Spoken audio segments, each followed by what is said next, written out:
Bismillahirrahmanirrahim. Assalamualaikum warahmatullahi wabarakatuh. Alhamdulillah, salatu wassalamu ala rasulillah wa ala alihi wa man tabi'ahum bi ihsan ila yaumiddin. Allahumma inna nas'aluka ilman nafi'a wa rizqan thayyiba wa amalan mutaqabbala. Puji syukur kita panjatkan pada Allah. Selawat dan salam semoga tercurah pada Nabi besar, Nabi agung, Nabi kita Muhammad sallallahu alaihi wasallam. Baik para jamaah sekalian, sekarang kita masuk kajian Ramadan yang ke-13. Pintu surga terbuka di bulan Ramadan. Disebutkan dalam hadis dari Abu Hurairah radhiyallahu anhu, Rasulullah sallallahu alaihi wasallam bersabda, "Idza jaa Ramadhanu futihat abwabul jannah wa ghuliqat abwabun nar wa sufidatish syayatin." Apabila Ramadan tiba, pintu surga dibuka, pintu neraka ditutup, dan setan diikat atau dibelenggu. Dalam lafaz lain disebutkan, idza kana Ramadan futihat abwabur rahmah wa ghulliqat abwabu jahannam wa sulsilatish syayatin.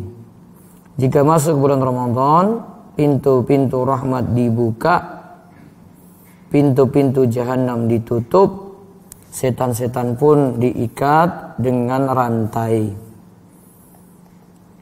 Jadi kita lihat ada 3 hal di sini. Kalau Ramadan itu tiba, pintu surga dibuka, pintu neraka ditutup, setan diikat. Al-Qadhi Iyad menyatakan bahwa yang dimaksud adalah makna secara tekstual dan hakiki. Artinya pintu surga memang terbuka, pintu neraka itu ditutup, dan setan itu diikat. Itu nanti tanda masuk Ramadan. Dan ini menunjukkan mulianya bulan ini, bulan Ramadan. Setan pun terhalang untuk mengganggu orang-orang beriman. Ini isyarat pula bahwa pahala dan pemaafan dari Allah begitu banyak pada bulan Ramadan. Tingkah setan dalam menggoda manusia pun berkurang, karena mereka bagaikan para tahanan ketika itu. Setan jadi tahanan ketika itu. Al-Qadhi juga berkata, juga dapat bermakna terbukanya pintu surga itu karena Allah memudahkan berbagai ketaatan kepada hambanya, kepada kita. Di bulan Ramadan kita dimudahkan puasa, kita dimudahkan sholat malam. Hal ini berbeda dengan bulan-bulan lainnya. Di bulan Ramadan orang akan lebih sibuk melakukan kebaikan daripada melakukan maksiat. Inilah sebab mereka itu masuki surga dan pintunya, sedangkan tertutupnya pintu neraka dan terbelenggunya setan, inilah yang mengakibatkan seorang itu mudah menjadi maksiat ketika itu. Timbul pertanyaan, apakah maksiat bisa terjadi di bulan Ramadan? Kenyataannya iya. Sebab maksiat itu bisa terjadi walaupun pintu neraka ditutup dan setan itu diikat, karena ada 3 sebab, kata Imam Al-Qurtubi, Abul Abbas Al-Qurtubi. Yang pertama, setan diikat hanya dari orang-orang yang jalankan puasa dengan benar. Berarti ada orang yang tidak jalankan puasa dengan benar. Yang kedua, masih ada dorongan hawa nafsu untuk mengajak dalam maksiat. Jadi bukan hanya pengaruh dari setan. Yang ketiga, yang diikat itu setan-setan yang besar yang memiliki pasukan. Sedangkan setan-setan kecil itu masih berkeliaran. Intinya kejelekan itu berkurang di bulan Ramadan. Ini nyata terjadi dibandingkan dengan bulan lainnya. Masih mending di bulan Ramadan. Ibnu Taimiyah menjelaskan bahwa pada bulan Ramadan jiwa lebih condong pada kebaikan dan amalan soleh, yang dengan kebaikan ini sebagai jalan terbukanya pintu surga. Begitu pula kejelekan pun berkurang ketika itu, yang akibatnya pintu neraka itu tertutup kelak.